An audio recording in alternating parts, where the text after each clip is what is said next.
Before we begin, please forgive the absence of my charming blue face. I'm recovering from a particularly nasty case of bronchitis, which makes recording very difficult. Videos will return to normal as soon as I can read a script out loud without having to edit out a coughing fit every few words. Thank you. Also, before we begin, this convenient PNG replacement would like to inform you that this video was brought to you by Squarespace. Squarespace can make building your website a snap. Doesn't matter if you have zero experience, zero knowledge of coding or any of that scary stuff. The all-in-one builder makes producing and formatting and tweaking simple and intuitive. You can even start with a template if you want, and soon you will have an awesome site. There's so much you can do here. Squarespace offers tools for selling goods. You can host digital content for subscribers, or you can just do a simple blog like me. I just write up my posts, schedule them to publish and push to social media automatically, and my blog runs itself. Squarespace offers powerful extensions if you need more for your site, as well as advanced SEO tools and a really nice suite of analytics if you're into that sort of thing, which I, personally, very much am. To try out Squarespace for yourself, head to squarespace.com for a free trial. Then when you're ready to launch, head to squarespace.com/Arlo to save 10% off your first website or domain. And now, for today's recommendation, this Costco combo. These Madras lentils, this riced cauliflower. Microwave them, put them in a bowl, you've got a hot, tasty, healthy meal for two for under $5. You have no idea how thankful I am for this stuff. Thanks again to Squarespace. Now, on with the video. Walk, walk, walk, walk, walk, walk. And billion. Zelda games will always feature recurring themes. This is simply the nature of the series. I mean, they built it right into the lore itself. History is cursed to repeat itself endlessly. Games take place across countless generations, yet new iterations of the same people and concepts and places all return again and again and again. Other villains pop up from time to time, but the conflict between Link, Zelda, and Ganon will always be central to the Zelda universe. Sure, canonizing the reuse of ideas was just a clever way for Nintendo to not have to work as hard when creating each new game, but I can still appreciate the idea in its own unique kind of way. There is something kind of comforting about playing these games over the course of decades and consistently bumping into these familiar themes and concepts like they're old friends. And not worrying too much about the little details does allow Nintendo to focus on gameplay first and foremost, and in theory, make each game better for it. There are problems with this system of constant reuse, and there is value in it. Today, however, I want to leave most of this debate off the table and instead focus on just one commonly reused Zelda element. It's the land itself, the setting where most of this series' stories take place: Hyrule. Hyrule is, of course, a wonderful place. I have spent more hours exploring various iterations of this land than I could possibly calculate. Ocarina of Time's Hyrule enchanted me in a way I never could have imagined. I had never immersed myself in a digital place like that before. Hyrule Field, Kakariko Village, Death Mountain, Zora's Domain, Gerudo Desert, Lake Hylia, Kokiri Forest, all of it. These places, this version of Hyrule, it feels a bit like home to me. But despite my deep down love of Hyrule, the memories I've made exploring every inch of every iteration, I will admit that I do have one problem. I'm sick of it. I am sick and tired of Hyrule. I'm sick of Hyrule Field. I'm sick of Death Mountain. I'm sick of Lake Hylia. I'm sick of Kakariko Village and Gerudo Desert and Hyrule Castletown. I'm sick of the words Eldin, Farron, and Lanayru. I'm sick of all of it. The problem is that it has simply been too long since Nintendo set a Zelda game outside of Hyrule. In the past, non-Hyrule locations were much more common. Every time they made a new game, there was a chance that we would get something new. Link's Awakening brought Link to a strange island. It was idyllic and cozy, but also weird and mysterious and kinda magical. The Oracle games brought him to 2 new kingdoms, each with their own unique locales and faces and races, which was an incredible treat. Phantom Hourglass saw Link exploring the islands beyond a flooded Hyrule in search of a new homeland, and Phantom Hourglass took place on the continent Link eventually found. It is indeed possible to set Zelda games in new places. Interestingly enough though, most of these places have been reserved for the top-down games. Ever since 3D games became the mainline standard, Nintendo has mostly shied away from changing the setting, opting instead to create iterations of Hyrule that feel individually unique. The only 3D Zelda with a non-Hyrule setting is Majora's Mask. And after playing the game, I was surprised to later learn that instead of merely being another kingdom, Termina is a parallel world. That's cool. Beyond that game, though, Nintendo has stuck with Hyrule. Wind Waker gave us a Hyrule that had been flooded and reduced to a collection of islands. Twilight Princess gave us a Hyrule that was largely by the books, but expanded and modernized in a way that made it feel fresh again. Skyward Sword's Hyrule was basically the kingdom before it was established as a kingdom, still very raw and untamed and disconnected. Then, of course, Breath of the Wild and Tears of the Kingdom took the Twilight Princess route, but cranked the dial up to 11, giving us the most absurdly massive and intricately developed version of Hyrule ever. So yeah, as far as 3D Zelda goes, it's been largely the same Death Mountains and Gerudo Deserts and whatnot for over 20 years, nearly since the beginning.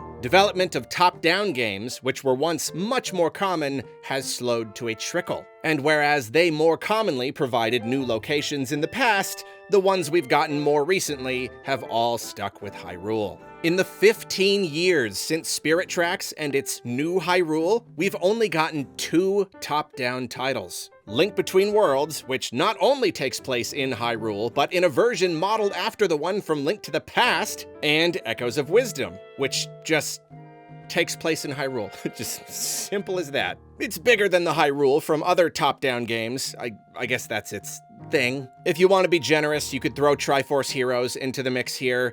Being a silly, co-op focused game makes it hard to truly consider in my eyes, and from what I know about it, it sounds like it essentially does take place in Hyrule, or a place like close to it. I don't know, maybe that half counts. But overall, it's clear that the series has really pulled away from the idea of exploring new places. The why, to me, seems pretty obvious. Nintendo loves to come up with new mechanical ideas, but not new narrative ones. They like to fall back on the same basic themes and locations and whatnot, and use those as a vehicle to deliver whatever new gameplay they've cooked up. It's why mechanics always come first, story comes last. But I can't help but feel like even they know on some level that Hyrule is getting stale, precisely because they've always got to either put a unique spin on each iteration or have some rationalization for the reuse. Hey everyone, let's make a new top-down game. Well, how about it's a sequel to Link to the Past so it can essentially use the same map? Convenient. Okay, let's make a big open world game. I mean, of course it's gotta take place in Hyrule, because this'll be the biggest evolution of Hyrule ever. Now, let's make a sequel. Well, I mean, since it's a sequel, it only makes sense to set it in the same map, right? Ooh, okay, now let's do another top-down game. Hey, it makes sense for Zelda to be the main character this time. And if this is Zelda's first game, I mean, it should definitely take place in Hyrule. It's only fitting, it's Zelda, she's the princess of Hyrule. And these are all, indeed, decently good justifications. Each individual case certainly makes sense in its own way. But especially with the games releasing so infrequently, with 3D Zeldas taking longer and longer to develop, and top-down Zeldas being consistently forgotten by Nintendo for years and years at a time, each justification gets a little harder to take. With Echoes of Wisdom, it's like, yeah, okay, you got another one. You came up with yet another reason to set a game in Hyrule. Congratulations. Better luck next time, I guess. I think I've just finally reached a point where I'm like, officially sick of this place. You know, I feel like Nintendo has officially run out of decent excuses. I'll give them Echoes of Wisdom, but That's it. That's the end for me. If it's true that the game reignited Aonuma's love for the top-down formula and we get another one in a few years, I simply cannot imagine them delivering an iteration of Hyrule that feels fresh enough. I can't possibly imagine a narrative or mechanical spin that could make me think, yeah, reusing Hyrule again here makes sense. That was the best option. And that goes double for 3D Zelda. They gave us this huge open-world Hyrule. Then they got away with using it again because it was a chance to show what happened next to all the characters and their efforts to rebuild this nearly destroyed kingdom, and the new mechanics kind of recontextualized everything and, albeit somewhat arguably, made the place feel like it was worth exploring again. But I tell ya, this version of Hyrule has been plumbed from its highest heavens to its lowest depths.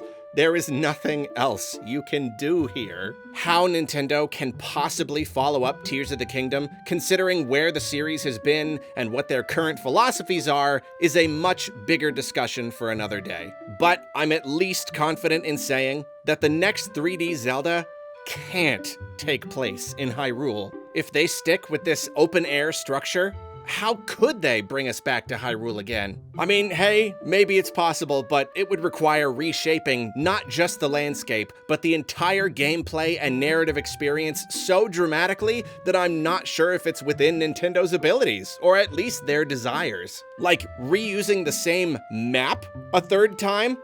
They would need to make it literally unrecognizable, set in some future so distant that everything has changed. Hey, maybe Hyrule is totally rebuilt and filled with cities and temples.